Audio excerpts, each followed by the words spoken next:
बड़ी खबर का रुख करते हैं और आपको बताते हैं गुरुवार को निकाय चुनाव के नतीजे आए हैं और शुक्रवार को जीते हुए सभी कांग्रेसी पार्षद गायब हैं। किसी का फोन नहीं लग रहा है तो किसी ने मोबाइल बंद कर रखा है। रायपुर, दुर्ग और राजनांदगांव के 300 पार्षदों को रायपुर महासमुंद से लगे टूरिस्ट रिसोर्ट और होटलों में रखे जाने की खबर भी आ रही है।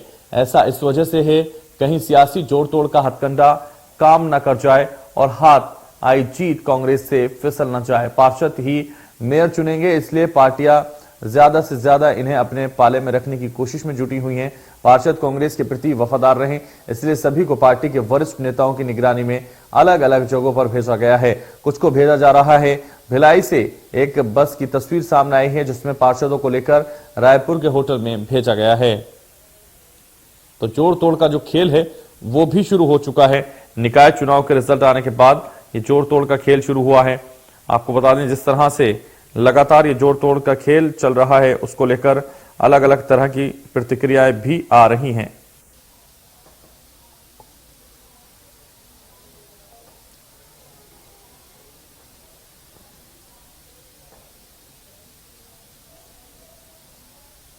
तो ज्यादा जानकारी के लिए हमारे साथ हमारे ब्यूरो चीफ ओम प्रकाश चंद्राकर हमारे साथ जुड़े हुए हैं लाइव। ओम प्रकाश चंद्राकर जी, जिस तरह से लगातार अब ये निकाय चुनाव जीतने के बाद कांग्रेस गदगद थी, अब उसको लेकर जोड़ तोड़ का खेल से भी कांग्रेस कहीं ना कहीं डरती हुई नजर आ रही है, ऐसा भी देखा जा रहा है।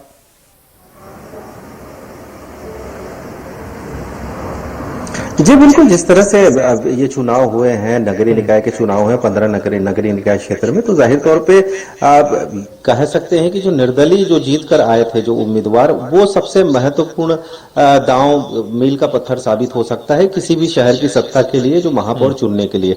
यहाँ बताना लाजमी है कि जो छत्तीसगढ़ में जो चुनाव हुए हैं नगरीय निकाय चुनाव, सीधे महापौर के चुनाव नहीं हुए हैं और ये जो चुनाव है वो पार्षद जो मिलकर है महापौर का चुनाव करेंगे। तो जाहिर तौर पे किसी भी तरह का हथकंडा, सियासी हथकंडा ये ना हो, इसकी वजह से जो है यहाँ पार्षदों को अलग अलग स्थानों पे रखा गया है। कई जगह सूचना आ रही है हमारे पास कि जैसे भिलाई के पार्षद जो है रायपुर में रखे गए हैं, रायपुर के एक होटल में रखे गए हैं। इसके अलावा और भी जगहों पर जो है पार्षद जो है वो रखे गए, क्योंकि सबसे महत्वपूर्ण सवाल ये उठता है कि यदि मैं एक उदाहरण के तौर पर बिरगांव क्षेत्र की बात करूं, रायपुर से सटा बिरगांव क्षेत्र है। बिरगांव क्षेत्र में 19 सीटें जो है वो कांग्रेस की झोली में आई हैं, लेकिन बहुमत के लिए आंकड़ा चाहिए 21।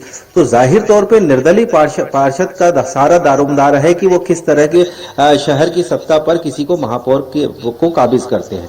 तो इसी को लेकर जो है प्रदेश में अन्य स्थानों में भी यही हालात है। हालांकि अभी पिक्चर साफ होती नजर आ रही है कि सभी जगहों पर जो है कांग्रेस ने अपना बहुमत ले लिया है और इसी की वजह चलते जो है कांग्रेस जो है अब पार्षदों को अलग से गुप्त स्थान में रखने की कवायद कर रही है। जी बिल्कुल, तो कोई कमी ना रह जाए, कोई कसर ना रह जाए, इसके लिए और सभी पार्टियां जोर आजमाइश कर रही हैं। लेकिन कांग्रेस जिस तरह से जो जीत हासिल की है उसको बरकरार रखने की पूरी कोशिश यहां करती हुई नजर आ रही है।